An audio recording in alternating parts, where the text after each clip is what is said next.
Smart 24, driving business.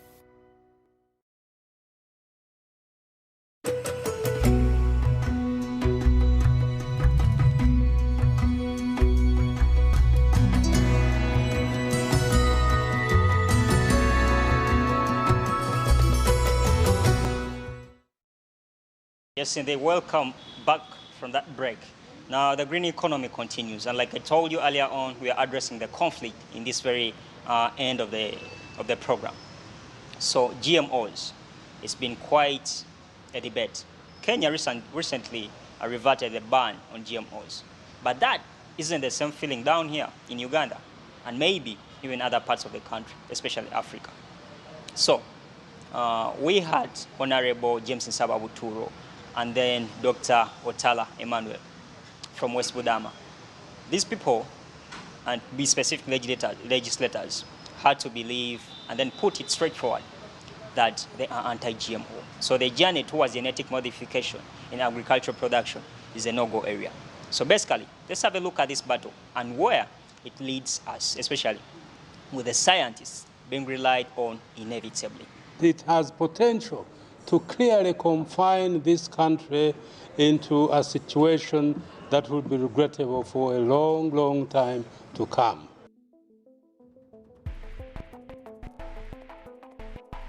Biotech and research, although key in addressing climate change-related food insecurity, they have been met with a resentment spanning from the anti-GMO cluster that points out issues such as market monopoly, loss of crop biodiversity, to health. They insert a terminator gene whereby you can only plant that seed once.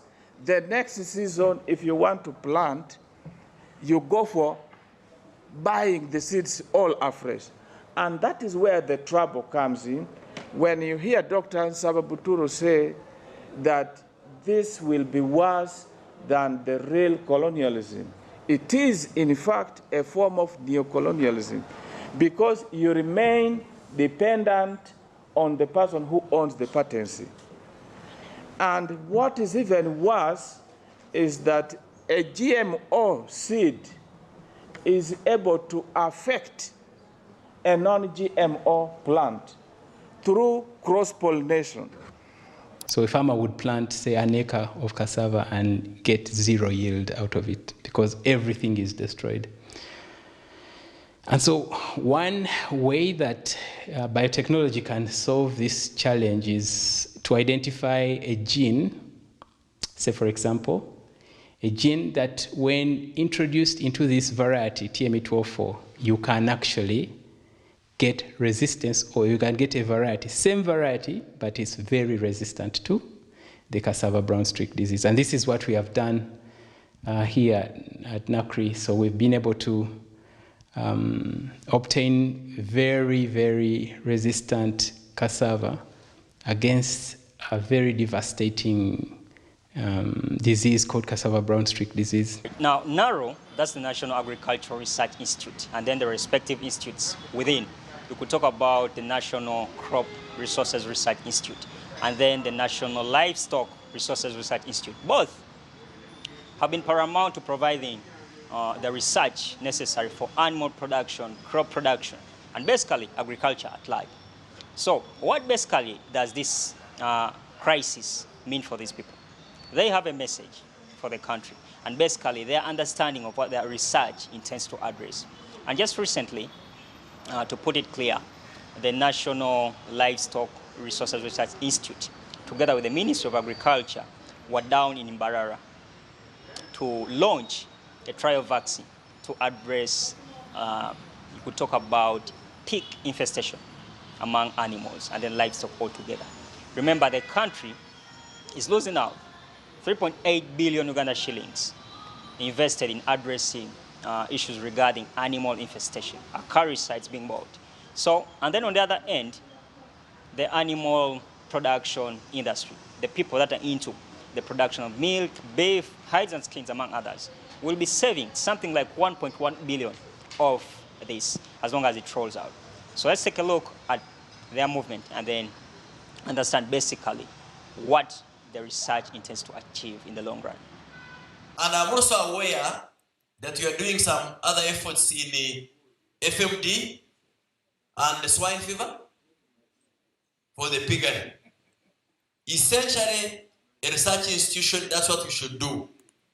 You should produce products that are relevant to the times and that are able to respond to the challenges. The National Agricultural Research Organization has been a long-time solution to addressing food security concerns stemming from climate change effects. However, even with the successes registered, their progress is currently under scrutiny and resentment. Currently, we're doing a lot of work on GMOs, but it's not with the farmers because we don't have an enabling environment for it to go beyond the research. So they're still confined at research level. But GMOs is an opportunity which can address other problems like climate change, like increased yields, pest and disease problems, because now with advances in science and ICT, we can precisely change and improve crop characteristics. And once you do that, they are called GMOs. Unfortunately, in Uganda, there's been a long debate on this problem, and also that debate has also prolonged the enactment of the law that provides a framework for research to commercialization of these technologies. What has always been NARO's priority? Yeah, no, like this technology, it will just come as an option also. It is not that we are going to completely say those local varieties are bad or what. It will just be an option. If you want, say, you want to plant this one, because definitely in terms of resistance and other tools, this one will be better than other local varieties. But if you still want the other one, you can still plant it. So it will be just like an option, just like the way other varieties have been. We prioritized climate change research more than 10 years ago, when it was not so problematic as it is now. And when we started, we used to get the questions, why are you focused on developing drought-tolerant varieties when Uganda is a green country? And the answer at that time was, the frequent 1-2 weeks drought is common, and those droughts can also affect crop where it is there's a lot of potential. That's how we got into it. But we knew this issue was coming from a lot of predictive studies and publications that were online. According to research from NARO, and strictly to put it plainly, the National Crops Resources Research Institute, that's NACRI, are into absolute efforts to provide agricultural production.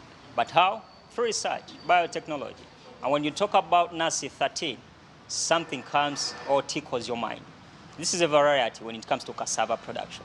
And recently, they are addressing the virus that affects cassava, the brown streak virus.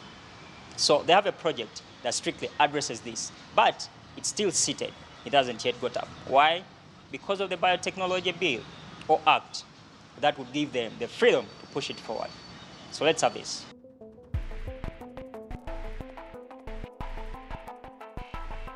To address food security, technology has been widely utilized. So where exactly is the conflict? Why? The lobby, the multinationals that are behind this, have invested heavily in disinformation. And we have scientists, our own scientists, who have bought the lie that GMOs are the savior of our continent, our people. The truth of the matter is what we want to share with you, that really this is an existential threat that clearly will take away even the little area of sovereignty we have as Africans. Once you use something continually, there's what they call hybrid vigor. Okay? Vigor is when a seed is released now, it is the most yielding. Okay? But down the road, its performance declines until it just disappears on its own without nobody removing it. So actually nobody is stopping us from planting the bananas that we used to plant in the 70s, from keeping the same cows we used to keep in the 70s. But be aware that there is something called hybrid vigor. It is lost with with the time, with the generation. So the first generation performs better than the second generation, the third, like that down the road. So imagine you are on the 100th generation. You will plant that groundnut, you will plant that maize, okay? Or you will breed that cow, but you know that it will not perform like the previous. And that is where technology now comes in.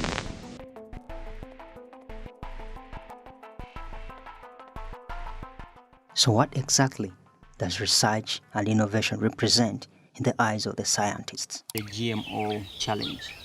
Yes. And then NACI 13, 10 years ago, it was introduced. Yes. And then there's something that you didn't incorporate. Yes. And right now, with the GMO tech or approach, you've devised a solution to that challenge. Yes. Tell me something about that. Well, the NACI theories, for example, NACI 13, NACI 12, up to NACI 19, those are varieties which in most cases were bred and developed to help fight this disease. Yes, but as a cassava brown streak disease, but we realized as a program, these varieties were still succumbing to the disease. And as I alone hinted, these varieties were developed through conventional approach of breeding, the conventional breeding where you use flowers. Yes, but with this latest technology that we are currently using, we decided to get some of those varieties which are mostly liked by farmers. And the idea is to, incorporate a component of resistance in them. But you remember that getting new varieties is a process. It takes a long time. It's not an easy method because it involves generally breeding new varieties, making new crosses and getting this. This can take almost 8 years to develop.